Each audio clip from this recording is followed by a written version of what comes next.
હવામાન ખાતાની આગાહી જ્યારે 6મી તારીખે જાણ થઈ કે વાવાઝોડું ને વરસાદ આ વિસ્તારની અંદર પડી શકે છે, તો સૌથી પહેલા મોબાઈલ ઉપર એના પેજ ઉપર પોસ્ટ મેં અને ગુલાબભાઈએ મૂકી હતી અમારા મોબાઈલ નંબર સાથેની કે આમાં કોઈ પણ કામની જરૂર પડે, કોઈ તકલીફ હોય તો અમારો સંપર્ક કરી શકો છો. બીજું કે 8 ને 9 તારીખે વરસાદ વધારે પડવાથી લગભગ 2017માં પણ આ વિસ્તારમાં ફ્લડ આવ્યું, 15માં આવ્યું. પણ વાત એ હતી કે જ્યારે 17માં વિધાનસભાની ચૂંટણી આવવાની હતી એટલે આખી સરકાર મુખ્યમંત્રી હાથે બનાસકાંઠામાં વહીવટી તંત્ર આખું હતું, કેમ કે એ ટાઈમે એમને ચૂંટણી દેખાતી હતી. પણ આ વખતે આટલો વરસાદ પડવા છતાં જે વહીવટી તંત્રએ લોકેશન ઉપર જઈને વીજ પુરવઠાની વાત હોય, કેશ ડોલની વાત હોય, ફૂડ પેકેટ કે જે જીવન જરૂરિયાત વસ્તુઓ છે એ પણ હજી આજ સુધી આ વિસ્તારની અંદર કોઈ પણ ગામોની અંદર પહોંચી નથી.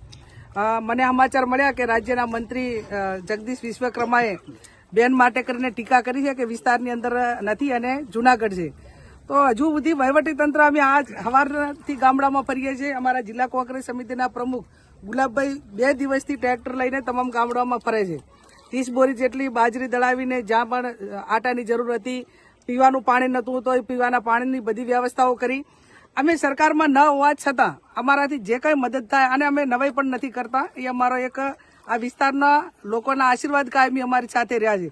અને હોય કે ના હોય, પક્ષાપક્ષીને બર રહીને જ્યારે અત્યારે એક કુદરતી આફતમાં સૌથી પહેલી જવાબદારી સરકારની આવે છે અને એને સાથ સહકાર આપવાની જવાબદારી વિરોધ પક્ષની છે. એ ભૂમિકા અમારે અદા કરવાની હોય અને છતાં જેની જવાબદારી છે એ કામ કરવાને બદલે કોઈની ટીકા ટિપ્પણીમાં પડે છે.